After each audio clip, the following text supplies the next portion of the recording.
We're gonna do a song that you never heard before.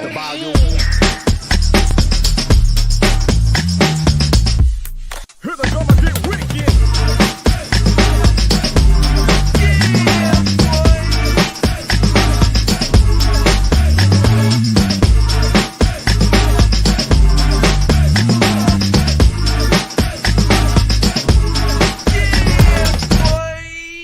Here we go again.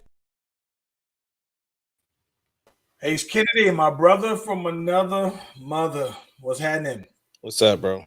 Hey, you know what's I found it to be interesting, man. I was sitting here just watching ESPN a few minutes ago.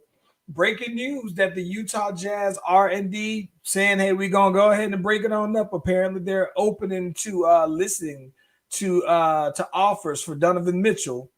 And of course, the New York Knicks are thrown into it. Like, it still blows me away how, I don't know if it's just media in general, feels like it is so, like basketball is so much more relevant if the Knicks are good, when it's like the Knicks haven't been good in like 25 years though, bro. So I'm like, but let me ask you this though.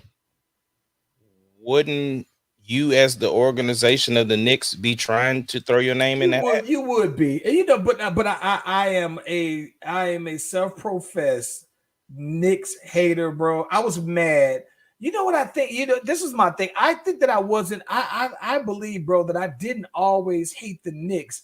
If I had to pinpoint when I hated the Knicks, it was when Larry Johnson used to be my favorite player, right? Mm-hmm. And when he came up for free agency, I was hoping that he would stay with Charlotte. And then he goes and signs with the Knicks, though, bro, along with Allen Houston. And I couldn't knock him, but I just couldn't quite root for him the same way. Like, he just didn't look right in the Knicks uniform. And I was just like, I've been sour on them for a while. But I kind of like the Knicks when they had Starks and them boys out there, man. But I mean, ever since then, though, I haven't really been so thrilled about it. But I hate this notion, though, that it's not even so much as, like, I understand that if you're a franchise, yeah, you want to do everything you can to build. But I think that there's this notion almost as if, like, how people might say in football, like, oh, football is more interesting when the Cowboys are more relevant. I'm thinking, like, bro, they haven't been relevant in 30 years. Like, what are y'all talking about? So I don't know, man. But I did see that just now. And it just reminded me of the conversation that you and I had about when he had just 2 years ago signed the max extension, not too much longer before Rudy. And so then it's like, well, KD signed his max and now he's asking for that request to be traded. Yeah. And it's just like, all right, well, what's the point of contracts then, though, man? The contracts are solely to get you paid, not for you to stay with the team.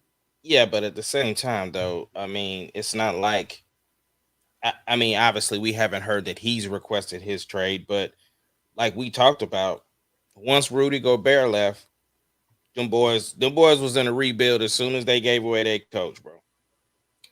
Well, see, I thought I agree with that. I agree with that. Matter of fact, let's get the music going, though, bro.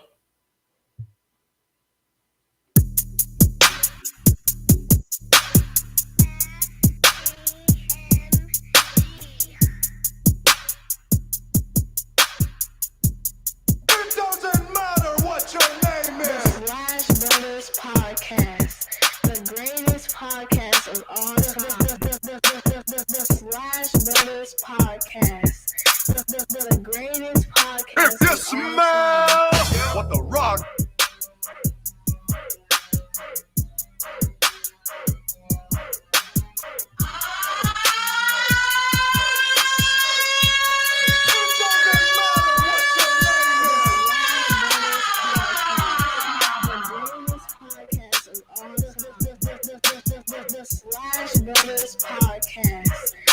The greatest podcast of all time. Yep.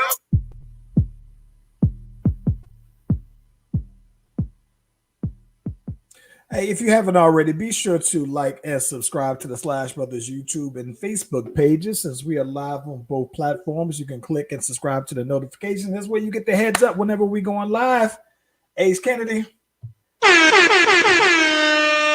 Let me ask you this. Provided that now that you know that Donovan Mitchell is that they're listening to offers for Donovan Mitchell, which to me would mean that if you're a team and you say you're listening to offers, I don't see how you, if you're a player, very much how we talked about with Russ a couple of years ago. Once you're listening to offers, I don't think that there's no coming back after that, right? So who do you see as some teams who should go after Donovan Mitchell?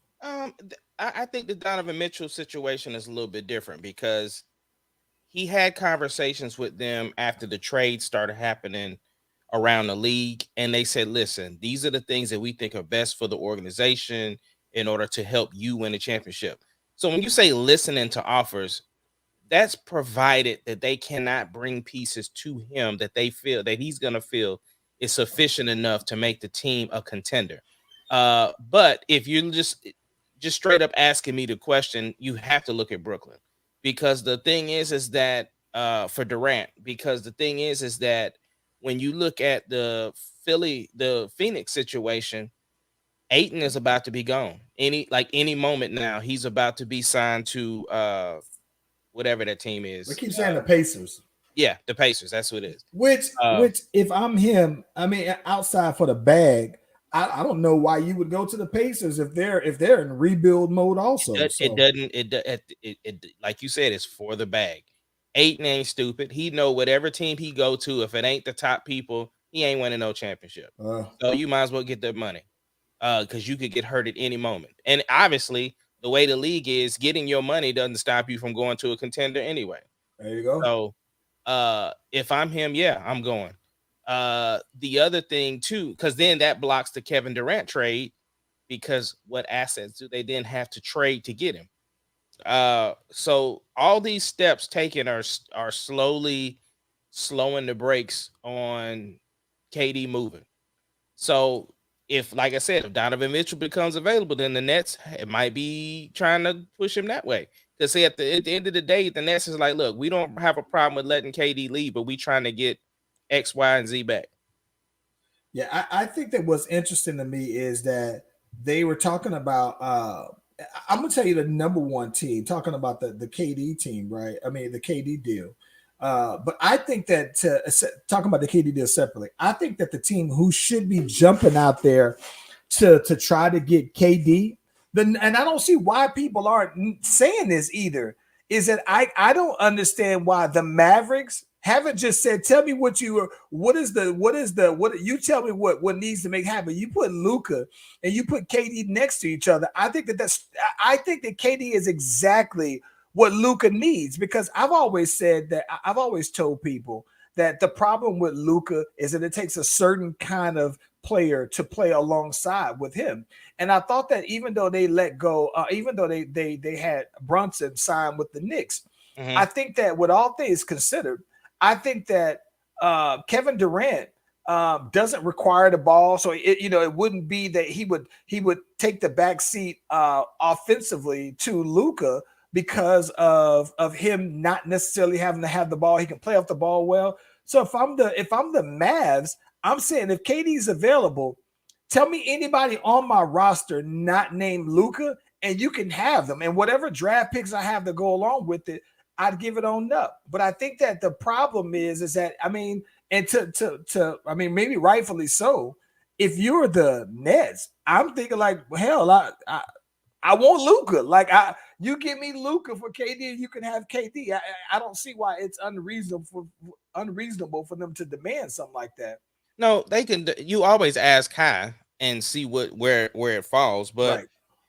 at the same time, most teams that are trying to acquire KD aren't trying to. They're trying to pair him with somebody to try to make them a instant contender, and the Nets know that too. Nobody's stupid in this, but at the same time, it's got to be fair. The Rudy Gobert trade is what messed everything up for KD. And let me ask you this though. Why isn't this Kyrie deal done yet, bro? The Kyrie deal isn't done because there's only one deal, right? There's with the Lakers are the only team that wants Kyrie. The Lakers are the only team that I think that I'm gonna tell you what I think, bro. Okay. What I think the reason why I don't think that it's been done is because I think that the only deal to be made, right, would be Kyrie to the Lakers. And then, of course, that would mean that Westbrook would have to go somewhere. And so I think that the reason why that's been delayed is because I think that teams, the Nets, for example, are trying to figure out, okay, well, if we take on Westbrook, there's no way Westbrook's going to, because I think they're going to try to convince KD to stay, right? And I think that if they convince him to stay and they trade Kyrie, I think that they're saying, hey, what if the Nets got Donovan Mitchell, right? What if the Nets says, hey, okay, you know what, Utah, we'll do this for you then, right? Since you trading. Here's a deal, right? Why don't the Lakers send Kyrie? Why don't the Nets send the Lakers Kyrie? The Lakers send Utah Russell Westbrook, and then the Utah Jazz sends the Nets Donovan Mitchell. And here's the thing: I think everybody wins. You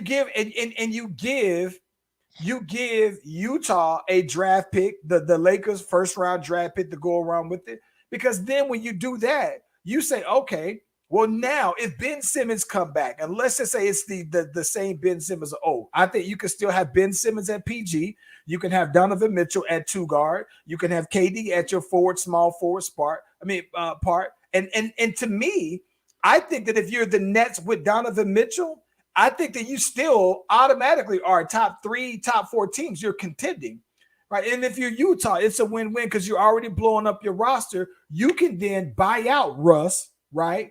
And then you can either buy out Russ or have him play through that one season. So you got your expiring contract.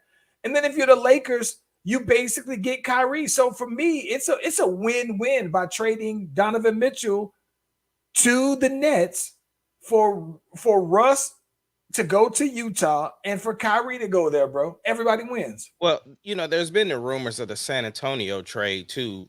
San Antonio being that third team. I'm gonna tell you that I think the reason why the deal didn't go through is because of Ham.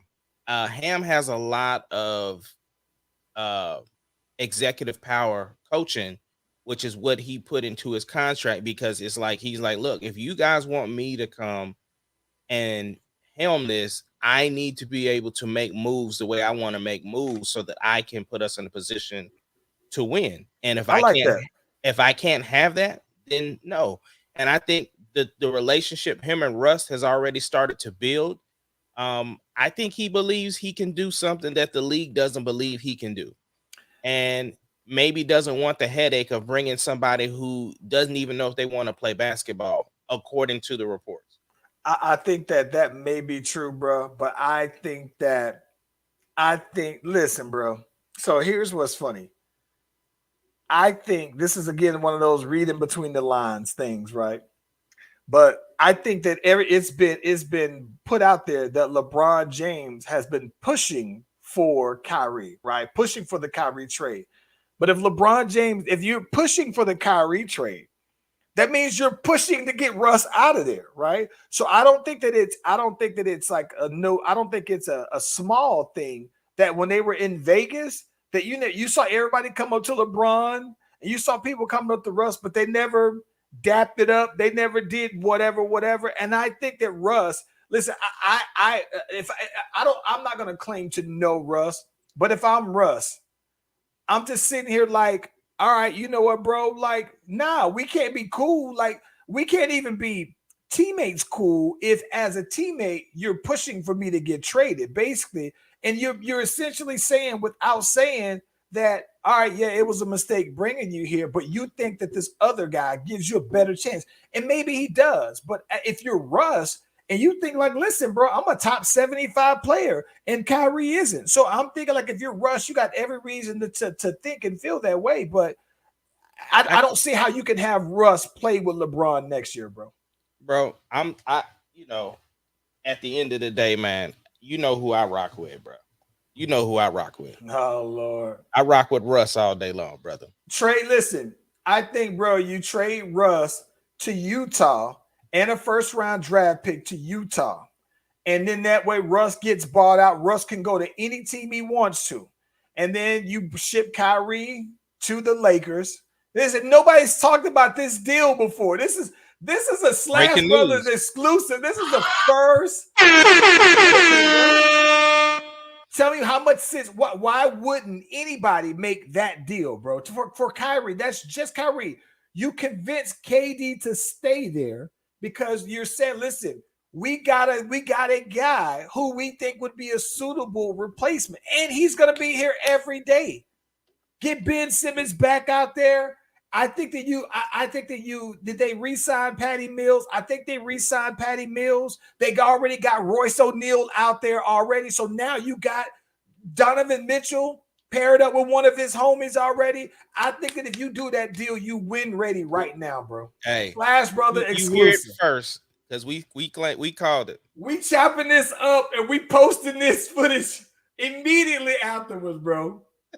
Nobody's talking about that deal, bro. Yeah. But you know what else caught my attention? I had a good laugh about this, bro.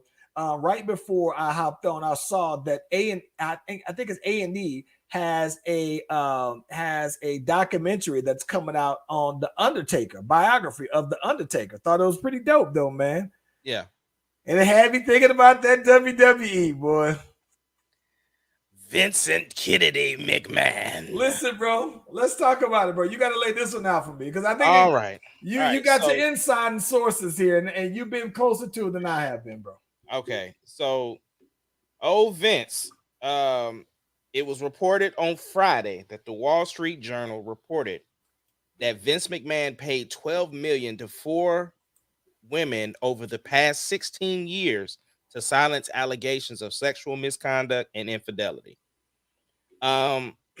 So this comes after a June 15th journal report that McMahon paid $3 million in hush money to a woman who he had an affair with, which is the paralegal, who they said was a consensual relationship. But the problem is that what caused them to go into looking at all these NDAs is because of the fact she got a pay bump. You know what I'm saying? And so they're trying to say allegedly that the pay bump was after she started having an affair with Vince, because she was getting $100,000 a year and then she got bumped up to $200,000. So they're saying that he used company money almost as hush money, because the $3 million was coming directly out of his account, but they're saying that $100,000 could be leverage to say that we got to get you up out of here. Then of course, excuse me, John Laurinaitis is connected to it, which John Laurinaitis is like one of the lead producers. He's the one that actually calls people to fire him. And there's always been allegations about John Laurinaitis, about the way he, handles business. And the reason why his name is important is because he's married to the mother of the Bella twins, Nikki and Brie Bella, which is also Bryan Danielson's wife, Brie Bella. So, there's a lot of big, strong ties in connection to this. But the boy Vince is just doing like a business as normal, bro. Like, look, my daughter's running the company. She's the interim CEO, but that boy is still in gorilla position, calling all the matches, writing all the scripts. I mean, not writing the scripts, but approving the final scripts, like just doing everything like business as normal. Right. Matter of fact, when the first allegation came out with the paralegal, the boy Vince went on SmackDown and basically said, I want y'all to know that the bumper that we run at the beginning of the show, now, the past, the present, the future, and forever, and together, we doing this, and threw the mic and walked out. Like, F y'all. The boy Vince ain't caring, bro. So let me ask you this. The details though behind this, right? Yeah. I think that's some of the things that looks more scathing, right? Well, hold on, one more thing we throw at it. So the board of directors is who called this meeting to like figure out what they're gonna do next. Okay. So the report came out on Friday. On Thursday, one of the board of directors mysteriously stepped down and said, hey, the other company that I'm do business with is requiring me to do more. My responsibilities have heightened. There's some things that have transpired, so I'm gonna go ahead and ride out. He knew this report was coming out on Friday. So Dave Meltzer is like, So wait a minute. You not gonna stay and find out what's going on with this Vince thing? You just rolling out like No. Wait a minute. For the casual fan, right, or for the fan who hasn't been involved with wrestling since Stone Cold was a champion. Dave Meltzer, tell me the importance of him. Dave Meltzer is the one who ranks people's matches. He is like the insider of the insider. He is the Adrian Wojnarowski of the NBA, right? Okay. He knows all the scoops. Like pretty much, when people have sources of stuff, they verify it with Dave. Because Dave is like that dude. Like a lot of people like him, but a lot of wrestlers don't like him because they're just like, because he's rating matches, so he might say, "Oh, that's a 5-star match. That's a 4-star match," and his ranking it means something. Like in the industry, like if you get a 5-star match from Dave, you basically are crowned like, yo, your match was lit, right? Even though wrestling is scripted, Subjective. so it's scripted has nothing to do with the performance piece, though. Like it doesn't matter who wins the match. What I'm saying is, if you and I wrestled and you won, but it was not an interesting match, who cares? But if the match is interesting, who cares who won? Like they're talking about when they're talking about a 5-star match, you're talking about the presentation, you're talking about the athleticism, you're talking about the story built within the match, you're talking about how the length of the match, like what story did it tell with the amount of time that you was allotted, and how engaged was the crowd. Like there's a lot of stuff that plays into these matches, so it doesn't really matter that it's scripted, because it doesn't matter who wins, it just matters how it's presented. So let me ask you this though. So back to this investigation though, right? 12 million over, you said 16 years? Yeah. Okay, so now I'm assuming that because there are NDAs involved with these things, are there speculations? I mean, what kind of detail has been discovered through this? So now former employees are starting to speak out, but nobody has pinpointed like, yo, it was, Sable. Like, and I'm just throwing out a name. I'm not just. Ooh, you threw that name out there. Listen, that's a throwback name. And to be honest with you though, man, that I could see Vince going there. Yeah, but that's Brock's wife, bro. There's no way. There's no way. Because you think about it, the way him and Brock is cool today, like Brock gets paid an insane amount of money to make a couple of appearances a year. There's no way if Vince had done anything to Sable that Brock would be on AEW so quick it wouldn't even be funny. So no, I was using her as an example. Well, that's true. Again, we just talking, but no, there's no. I haven't seen anything like, oh, people think it's this person, because it is NDA'd up, and it has been over a couple of years, and the culture per se has changed outside of but the last one was a consensual relationship. And let's keep it a buck, right? 16 years ago, Harvey Weinstein was doing all of their stuff where you still was sleeping with people to get parts. So it's one of them things, like it's like one of those unwritten rules. Unfortunately, that was happening to where dudes in power was tapping to get you to upgrade. So what are some things that have been said in here? Okay. So one of the cases in particular, there was a wrestler, again, no names, that basically bopped on the boy Vince. And then he was trying to, the next time he saw her, he was trying to get some cakes, and she said no. And so then she kind of got pushed down. She got buried. In wrestling terms, means like she ain't really making it on TV, ain't really getting no cool parts. And then she got fired. So then she lawyered up, and so they hit him on up. And so that's how that first one. That's how she got breaded up. Okay, so let's let's talk about that though, right? So we talking about all the let's just say female wrestlers in general. Okay, so let's say I'm looking at this list, bro. And I'm looking at some people who, let me think about it. You got Kelly, you got Jackie, you got China, you got Sable, you got Trish Stratus, I'm you trying to got think of Molly ones that Holly. have been fired. Molly Holly, But Molly Holly's been back though. Christy Hemme. Yeah. Mickey James. Oh gosh, man. This one, listen, bro. It got to be one of them. It's from that era, bro. So here's the thing about it though. The way that I'm looking at it, right, is that when I'm looking back at it, um, when I'm looking at this, right, I'm just sitting here thinking, like, okay, for it to be the norm, like you and I know, like you and I, not that we know, but we assume that people just say, you know what, it wasn't nothing that, you know what I'm saying, you get propositions to kind of sleep your way to the top and get favors and everything like that.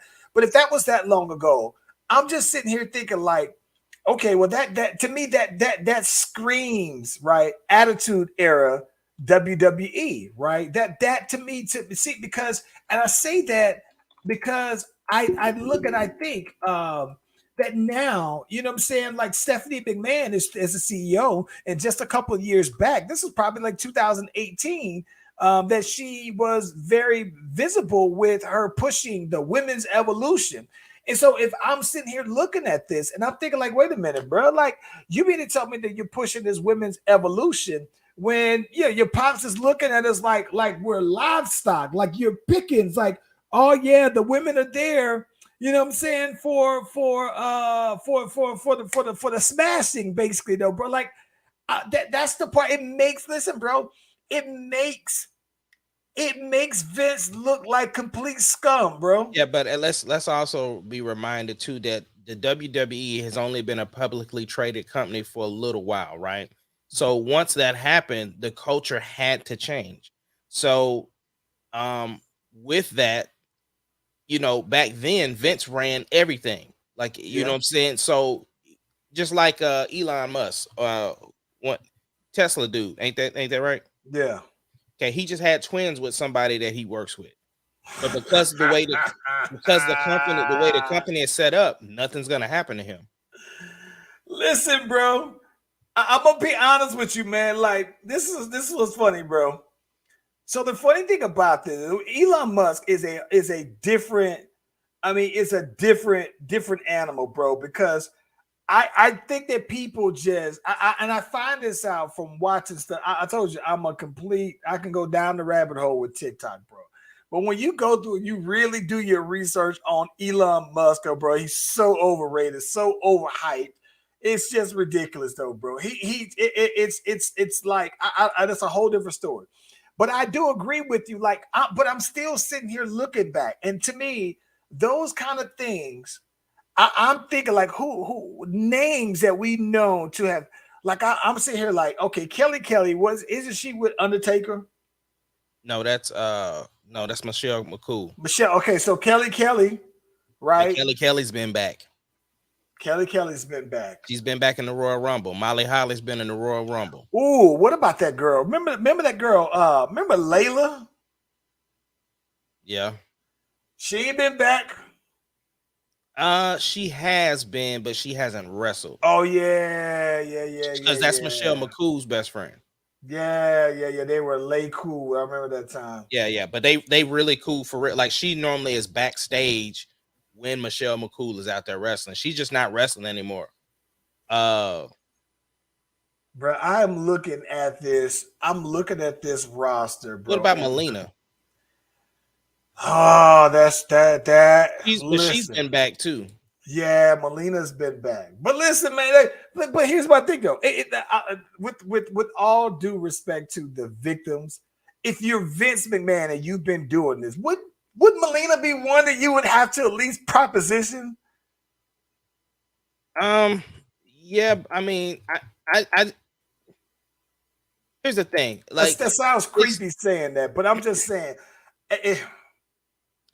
Here's the problem, right? A couple of things. It's been said that Vince loves blondes, right? Yep.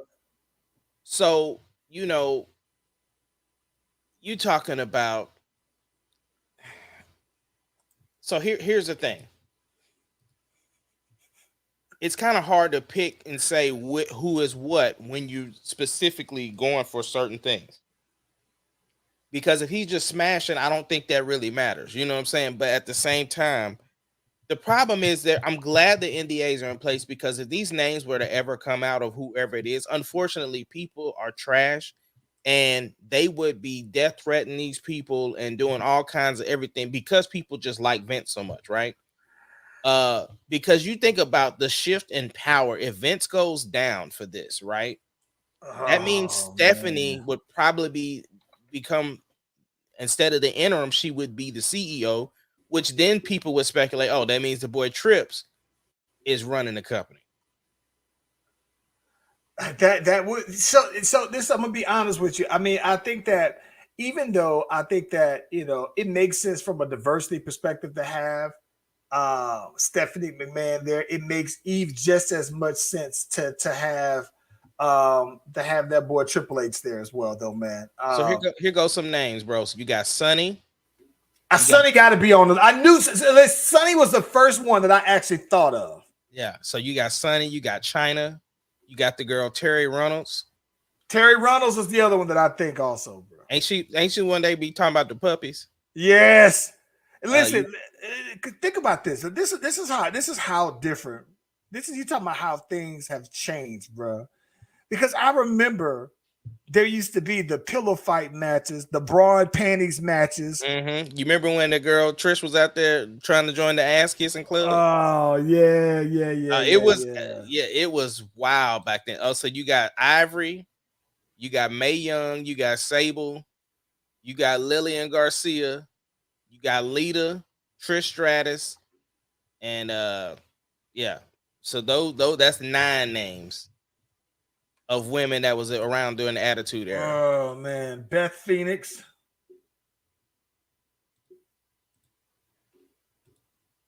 Yeah.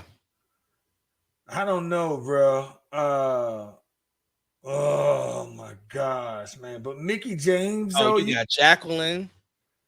Yeah, I don't think they was rocking with Jacqueline like that. Plus, she's back. She's Hall of Fame too, though, bro. Yeah, Tori, Lana. Oh, what if Paige? What if Paige was one? You talking about? Why wouldn't Paige be one? She was too young, bro. I'm gonna be honest. I don't know. For one, because she got some tape out there, bro. She got some tape, but at the same time, if that was the case, she would have been wrestling by now. Yeah, but even then, though, right? I think that when Paige came out there, that was like 16. Well, that was no, that was like 2012, bro. Yeah, but that wasn't that. But still, she was 10 years ago. Yeah, but she was 19 and when she came on the scene. But I'm just saying, like, she still was around whenever that transition happened of having real women wrestlers and not just like these trophy women wrestlers. Like, yeah, the divas. Paige was one of the wrestlers. Like, she was one of the superstars. So, and that was a part of the change when they were going to, having these dope matches for women. So, and again, all of this is speculation because everybody is under an NDA. So, either way, it just makes Vince look like a creep. It makes him look like a creep. But listen though, man. I mean, think about how empowered Vince had to have been. Even I'm not gonna say been, but is, because he feels like, oh, I've always been doing this, and there's no way that. I mean, but this people had to have known that he has these NDAs. Like I would imagine, which is why that dude stepping away is something, bro. The board of directors includes Shane. I mean, not Shane. It includes Stephanie, Triple H, the other Khan, not Tony Khan, but whatever his name is. I can't think, Curtis Khan, or I can't think his name, but him. And then it's a couple people, like there's a dude from the Ford. He's on the General Motors. Yeah. It's a bunch of them people from outside of to have some diversity and stuff. Yeah. So yeah, but him stepping away at this time is just weird, because like even Meltzer said, dog, typically if stuff like that happens, you giving them at least two months notice. You ain't rolling out like that. Bro, I immediately think of all of the blondes, bro. all of the blondes. I immediately think of all the blondes, bro. Ashley Massaro, who was, I think she was Ashley Marie. Who else, man? There was a few. I think of all the ones that did Playboy back in that day, though, man. Goodness, though, bro. Yeah. Vince looked like a real creep, though, bro. Real creep. I just wonder how long is it gonna be before people say no, we just ain't supporting that, bro. Yeah, that's wild. That is wild, Vince. Hey, you know what? Let me ask you this though. This is something that I found to be very interesting though, bro. You talk about stories. Okay, so Zach Wilson. Are you familiar with Zach Wilson? No. Okay, so Zach Wilson is the he'll be the second year quarterback from the Jets. He actually was a BYU guy, and you know they were talking about how all of these guys, all of these scouts just fell in love with him. They thought he has that little Brett Favre in him. He got this cannon of an arm, and he take chances because he got this arm, and they spoke very highly of this dude, right? Mm-hmm. And he's his second year player, and rookie season looked like a rookie, but everybody saw this good tape on him, right? So what's funny about this, though, bro, is that Zach Wilson, for some reason, it comes up on social media, Twitter in particular, as a trending topic that Zach Wilson is now trending because he broke up with his girlfriend, right? Now, here's the funny thing about this. He breaks up with his girlfriend, and they don't know why. If she broke up with him, somehow they're broken up. But she ends up dating his best friend, right? So this is a best friend. When I say best friend, there was an article that was written. He went to BYU, right? His best friend also played at BYU as well. And there was this article that was written about how great of friends they've become on field, off field, whatever, though, man. So this is like his boy. And so somehow Zach and his girl breaks on up. And I don't know if his boy just slides up on this girl or if his girl just slides up on him. Ace Kennedy, my question for you is this. Is there a circumstance, right? Is there a circumstance that you can think of where exes aren't off limits? Like, isn't that just bro code 101 that you don't date your boys' exes? How cool were they though? They're best friends. Oh. Well, I mean, I don't know what they bro code is, but yeah. It's definitely amongst homies, it's just like typically they say side pieces ain't off limits. Like if I stop messing with a side piece and you start knocking her, that ain't nothing. But is that straight? Is that within bounds? It's a conversation. It's at least a conversation. Yeah, it's a conversation. It ain't automatic. I mean, I think all of them are pretty. I think it's conversation unless it's like wives and fiancés and you know what I'm saying, like long-term girlfriends. Yeah. Get this. Here's where this gets even more twistier, right? So apparently this came out because Zach Wilson's homeboy or maybe his girl post a picture of them two on social media, and somebody was like, "Damn, man, ain't that Zach Wilson's homeboy?" And so somebody commented in the picture. They said, "Hey, homegirl is a homie hopper, right? She didn't hop from this man to his homie." And she says, "Mind your business, one, but two, he's the hopper, right?" Everybody's like, wait a minute. And then it comes to find out that Zach Wilson is messing with his best friend's mom, bro.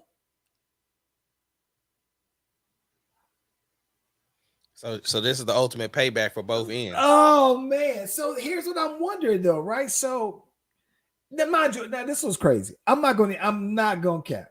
no cap. If the picture of this woman, who is at least twice his age, right? And they said Zach Wilson might, somebody made the comment before this that Zach Wilson kind of likes older women, right? But this is if this woman in the picture is indeed this woman, no cap, she's as bad as the young girl. Now Zach Wilson can't be but maybe 21 himself, 22 tops, right? So this woman got to be about our age. Now we know women our age because we're married to women of our age, and they are finer than they used to be 10 years ago, 20 years ago. These 40s, they fine out here. Mm-hmm. But then does that justify Zach Wilson's homeboy? That mean you smashing my mom's? Okay, then that opens up it now, right? Does that just say, well, we're no longer boys, so the bros code no longer applies? It's been voided at that point. Right. I think that's what it is, man. Because, like you said, if she's got the receipts, like, nah, y'all don't know all the facts, and it is what it is, then, hey, who am I, bro? Like, these new dudes is different. Hey, bro, I was tripped all the way out when I saw that, because I guess the thing that tripped me out the most is that, like, I'm not going to lie. It's because it surprised me because he went to BYU, right? And I know that BYU is a big deal when it comes to you can't have certain kind of relationships on campus. You can't do there's strict codes on there that basically regulates that, though, man. So I think that it's just kind of funny, though, man. He says, I want to make sure, shout out to the homeboy Mark checking in also, man. He says that hold on, Mark is smashing his IWN. I'm missing that. I'm having a slow moment. I don't think I read that wrong, bro. I feel super slow, bro. Let me. Yeah, I gotta understand his. I gotta go to. Okay, no. His mom. He said his own mom, best friend. I don't think that's how I read that, bro. I thought that it was his boy's mom. I'm tripping. I got to go back and do the research on this one, though, man. But it was just a conversation, like how it, Either way, it doesn't justify the homeboy from sliding up on his girl, though. Yeah. Unless he was smashing his mama, though, bro. Then that changes everything, though. It does change things. Bro, let me ask you this. Have you finished that Chris Brown album yet? No, I have not. And listen. Okay, so I think I may have. I just don't know. I go back through it. But this, I couldn't tell you. There's some songs that I like. I couldn't tell you which ones are my favorites. Like this. That's what I mean. They're all about the same. So I couldn't say which ones are my favorite ones. But did you see what T-Pain had to say about Chris Brown? Nah, what did he say? Okay, so on the last podcast we did, man, last episode I mentioned that Chris Brown had commented about his album that y'all ain't messing with me now that I'm doing something positive. But when it comes to me, if it's something negative, right, then y'all are all on that. Y'all support that piece of it, but y'all aren't. And so you and I, we were like, hey, bro, the album is, I'm not gonna say the album is mid, but it's nothing too crazy, right? And so maybe that's what fans think, right? But what's crazy is that T-Pain says he has a princess complex. It's like, wait a minute, though. And when he explained this, he basically explained it from, and I'm paraphrasing here. He basically said that, Chris Brown is the kind of girl who was raised as a princess, and she's been told that she's a beautiful princess her whole life, and all she's ever known is people telling her how great she is and how this, that, and the other. And then the minute that someone tells her, no, you ain't that no more, or you ain't that now, or whatever, it's like you don't know how to deal with that. So rather than you look into yourself and say, well, dang, is there something wrong with me or my music right now? That no, this is y'all. It ain't me, because all my life, he's saying all Chris Brown's life, musically, all he's ever been told was how great he is. And this is one of the first times that maybe to his surprise that he's not being told how great he is, though, bro. I thought it was a when you look at it, when you say, oh yeah, he got a princess complex. It's like, all right, well, when you look I'm at it waiting for on the clap back, bro. yeah, I don't know how, if you're Chris Brown, how do you clap back at that? It's a lot that you can say from Chris's standpoint anyway. And the thing is a lot of people love working with Chris. So it'd be interesting. I mean, and T-Pain doesn't need anybody, but it'd be interesting to see a lot of doors being closed. Like, and T-Pain ain't foreign to being blackballed either. So for him, it's like, what is that going to affect? You know what I'm saying? But they don't have no issues. And I think that T-Pain was just being completely He was, bro. honest. If Chris is on the princess complex, that ain't helping the situation. But then that doesn't that when you okay, here's my thing. I don't know if Chris Brown and T-Pain are like friends or if they're just together, music. bro. So they work together, right? And I've heard T-Pain talk about the relationship that they had. I mean, he tells a story about when he was signed. Him and Chris Brown got signed on the same day. They got a lot of parallels and everything like that. But I think that the thing that's just kind of interesting is that I don't get the sentiment, right, that they're like best friends, like they hang out. They ain't like Young Thug and Gunna and Jeezy and Jay-Z or whoever. Like, I don't see them like that. But I guess my thing is that even if they are, right, is it that if you feel that way, is it that maybe T-Pain didn't say that to Chris Brown first? Or if it's honest opinion, let's say if he means no malice behind it, if he's just being honest and he doesn't feel like it's, if it's disrespectful, degrading his craft, but if he's just trying to be honest at the same time, does that mean that all right, you just can't be honest with him like that? It doesn't matter. You talking about an industry of fragile egos, right? And the thing is that if Chris Brown is even responding to thinking that people weren't supporting his album, and then you have a peer, whether he looks at him as a peer or somebody less or equal to him, saying something like that, it doesn't matter what your intent is. It matters how people interpret it. And so the interpretation is the part that I'm concerned about, especially if he's already because he probably feels this is his best work. And then people are not probably like, ain't really that great. Okay, let me ask you this though. If we're being honest, right? Over the last 10 years, is Chris Brown, is T-Pain an equal to Chris Brown? So Chris Brown is 34 now, right? And I think his first album came out when he was 15. That's crazy. So he's basically been on for 19 years. So let's just say, like at this point, yeah, Chris Brown had, this Chris Brown, okay. See, this Usher thing got me looking. The Usher verses got me looking at Chris Brown differently, bro.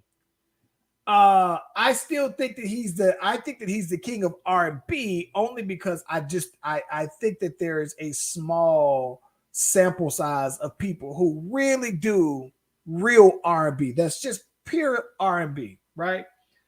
But I'm just sitting here wondering though, bro. Who are you saying is the king of R&B? Chris Brown. He got a current album out. Based on your definition, that means Chris Brown is the king. Okay. I'm just making sure we're talking about the same person. Okay. The way you were saying it sounded like you were saying Usher is the king of R&B. No. Okay. Well. Okay. Usher has a song out. Does that make him the king? Well, this is the thing. Usher is back active, which again falls up under what I said. So so Usher's the king to you then, right now? Your definition. Yes, right. Even though Chris Brown's whole project, album, right? And all it takes is one song, and that makes. Let me ask you a question. The reason why it shifts is because Usher was the king before Chris, right? So if the king comes back out, then you give me my crown back because I'm active. What if there's something? But I get that. But what if you ain't hidden like that though? When you back, let me ask you a question. Let me ask you a question. I'm finna answer your question with a question. Chris Brown just came out with an album, right? Yep. Usher came out with a song and an NPR Tiny Desk. Yeah. Right. Which one are we talking about more? You see, but you said that. Okay, I don't just answer my question. I get that. We're talking about both, right? But you told me that Usher was doing old material. So to me, Usher, I know what I said. Usher was in Vegas doing a residency, right? Old stuff. Old so material. If he did the Tiny Desk and did it old stuff. So to me, you got to wipe that out and say you're comparing Usher one song versus the Chris Brown album. Difference. Usher did a Tiny Desk as promotion, setting up for his new stuff.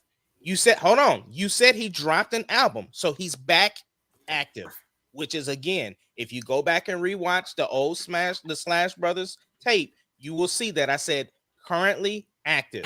So the thing is that when he's doing a residency, normally when people do residencies like Britney, Usher, Mariah Carey, they're not planning to drop any new material. Okay, but as Usher, but you don't think that Usher could have been doing this residency with the plan to put new music out? Because that's what it sounds like. And again, conversation we've already had. Usher has announced that he was doing a project 5 years ago. We're supposed to get Confessions too. We haven't heard anything, and the fact that he switched from dropping an album to doing a residency, which I get, you do put that on hold. If they call you and say, "Yo, we're gonna give you $2 million to do a month residency in Vegas," okay, that's like a tour. It's like an in-house tour, right? That's fine, but you didn't drop any new material. Yeah, but you can't put the Tiny Desk out there to me in consideration of him being the king right now, because his Tiny Desk was of old music. I heard you said he dropped a new song. Okay, yeah. So by that definition, he's the king. So yeah, because he dropped a new song and he's active. He's doing something actively. So that's what I'm saying. It all falls in my criteria. I have not wavered in what I understand that, but see, when you do it based off of that criteria, that just means that all you have to do is put something out to be the king, and then you can rest on your laurels of your old stuff. No. You have to put something out and be active. I said that. Drop an album. I said drop an album or put out something and be active. Prime example. Hold on. Yeah, I'm answering your question. When Tank had only dropped a song at the time, but he also had a podcast out. He also was on Drink Champs, so he was active, which is why I gave him the crown. Tell me I'm telling a story. That's not what I said. Okay, so that is what you said, but the context to that though, right? When Tank dropped the one song, it was to promote his podcast, right? But then also him being on Drink Champ was also to promote his podcast, right? Because that was the new big thing that he had, not necessarily the music or a project. And all I'm saying is this: I do respect the fact that you're saying that you have to have music out. But my thing is that, well, how can you give the crown to somebody by them putting out some new music that just ain't hitting though? Like if you put out some songs and it's just mid, and you got somebody else who's putting out some other songs that are bangers, who somebody said this might be the king here, then it's like, all right, well, just because you didn't have some bangers in the past and you put out something that's just okay now, I don't see how you could just regain your title as king. And we've had this conversation too. Again, I'm very consistent. I said, if you put out a song and it ain't moving nothing, then you're not getting your crown. We've had that conversation. The difference was the Tank song was actually good, and he followed it up. He had a feature that's doing stuff, and he had his podcast, and he announced on the podcast that I am releasing new music in August, and it's going to be my final album. So I didn't even hear. I don't know what feature he got. What feature he got? He has I'm gonna tell you. But at the same token, I know you go tell me. That's light work. I don't know why you act like you don't know. Oh my God, bro. Listen, man. Oh my God. I'm just saying. But but you know what though, man? But I'm gonna be honest with you though, right? Mhm. The one thing that the tiny desk in this conversation with the conversation about Usher versus Chris Brown, when I think about that, right? Couldn't you, in theory, apply the same thing to T-Pain versus Chris Brown? Because okay. Does Chris Brown got more bangers than T-Pain? No. I, Hold on. Hold on. I Hold wonder on. I wonder that. It's subjective. It's subjective. I think if Yeah. you ask somebody like in Deuce's generation, they're gonna say that Chris Brown is the king of R&B, right? So to answer your question, Mark, I don't care what the Breakfast Club say. Like I told Charles, I'm going by my criteria, and that's why I'm saying Charles's definition of king of R&B is gonna be different than mine, and that's okay as long as he is consistent about who he's naming the king. That's the only thing. He's always gonna try to trip me up on what my criteria is, but I know what my criteria is. So my thing is that I'm very consistent on what I'm saying. And no, I'm not talking about the song with Jay Valentine. That's Tank's song. Tank was featured on it's called Everything Right by Ron E. Just came out 2022. I don't even know who Ron E is. He sound just like everybody else, bro. Okay, well, listen. Okay, listen. Here's what's funny. Here's the thing about it. Okay, so let's just talk about it because now I think that Chris Brown is the current king of R&B, but I just think that the pickings are just slim. But in an overall versus, I'm just sitting here thinking, like, I know that Chris Brown has a lot of songs in his catalog. He got a lot to pick from. But what Chris Brown song do you think is better than? I'm just gonna go from the bottom. No, I'm not gonna go to the bottom. Okay. What song do you get that he got that's better than "I'm in Love with a Stripper"? That's what I'm saying. I'm honest in saying I like Chris Brown, but I don't know his songs like that. Like I don't know the names of songs. I know like when you play them, it's like okay, I know that's Chris Brown. You know what I'm saying? Like I'm not hating on Chris Brown, but that's just not. I'm not like looking for the next Chris Brown project. Like if an Usher album drop, I'm stopping what I'm doing to listen to it. I'm just looking here, man. I'm thinking about these Chris. I'm just saying. I'm looking at T-Pain songs, right? And I'm saying I'm sprung, right? Bartender, I can't believe it. Buy you a drink. And then he got the one with Jamie Foxx, blame it on the alcohol. Like, here's what I'm saying though. Chris Brown's songs that give me that kind of feel probably came out around the same time those T-Pain songs came out. But so Mark, according to you, what you're saying though, that's matchup. That's different because T-Pain went up against a producer. That's not fair. That is true. You're talking about artist for artist, bro. And so when you're talking about artist for artist in the way the verses is being done now, where you can perform and stuff, it's still not a great matchup because obviously Chris Brown is gonna get out there and dance. The difference is we say that, and then we had the whole Mario versus Omarion, right? So it's how the feel it's song selection, it's the way it's performed, and it's just what song goes up against what at whatever time. But when you're going up against Little John in a virtual setting and you're just playing song for song, I think it hits a little bit different. I think even if they were on the same stage, I think Lil Jon still would have won. I think it's but again, you're talking not even producer versus artist. It's not fair. Yeah. I think that man, Little John is pulling Usher songs. You know, he's pulling nah.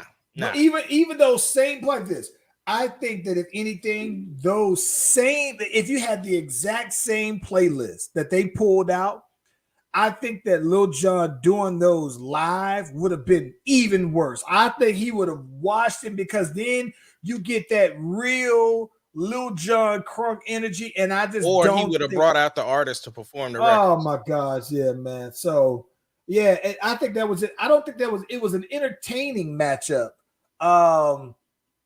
But I think that yeah. But it does make me wonder, right? That maybe Chris Brown would win by numbers because he has such a vast catalog to pull from that most people think about T-Pain and you probably think of maybe about 10 songs and then you kind of think, all right, that's kind of dry. And that's kind of how it was with Mario, right? Mario had about 10 songs that people were familiar with.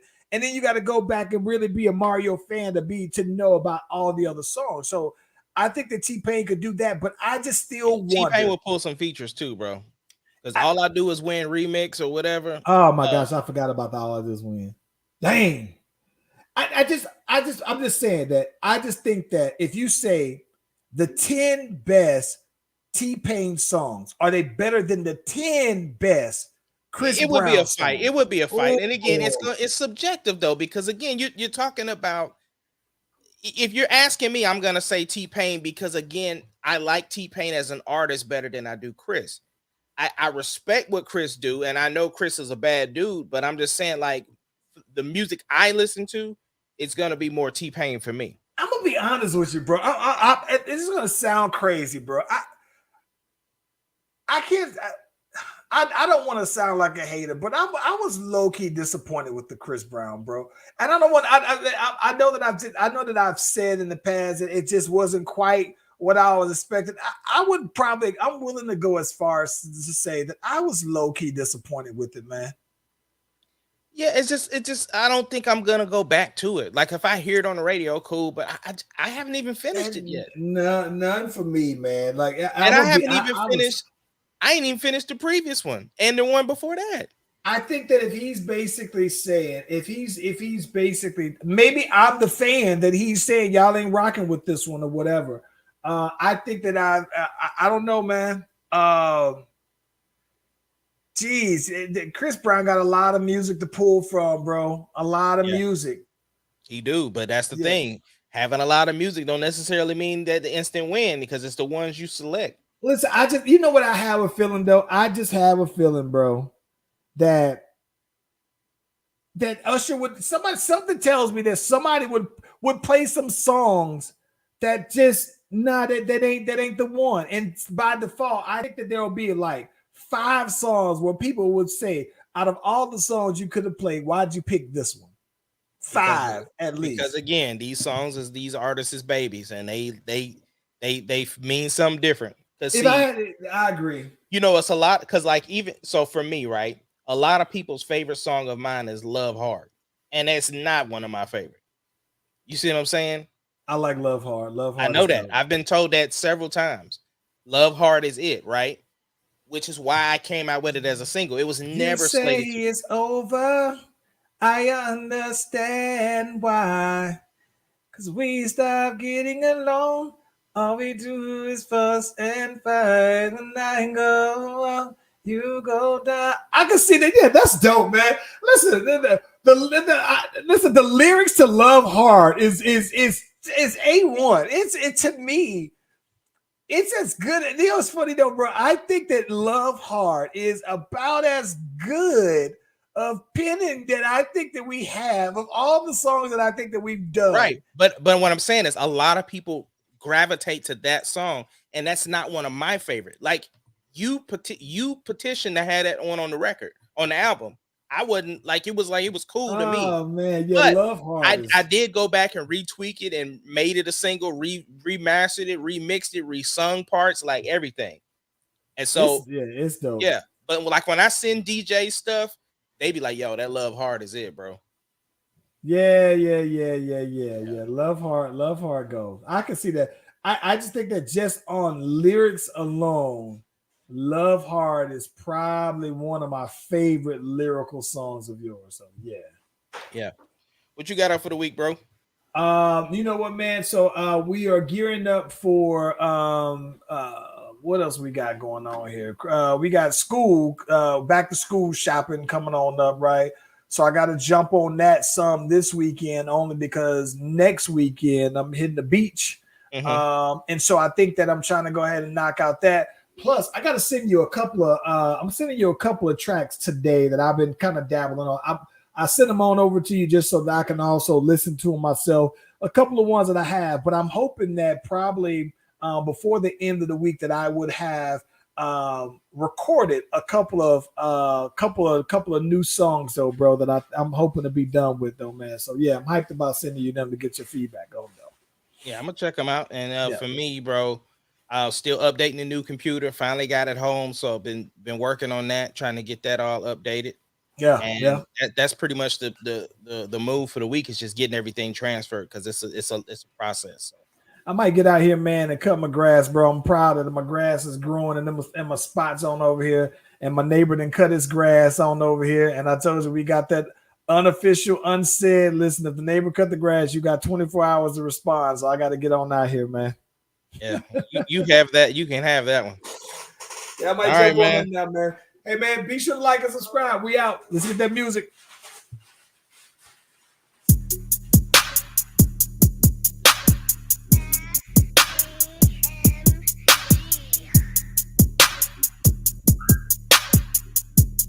It doesn't matter what your name is. Slash Brothers Podcast, the greatest podcast of all time. The Slash Brothers Podcast. The greatest podcast. Can you dig it, of all time. sucker?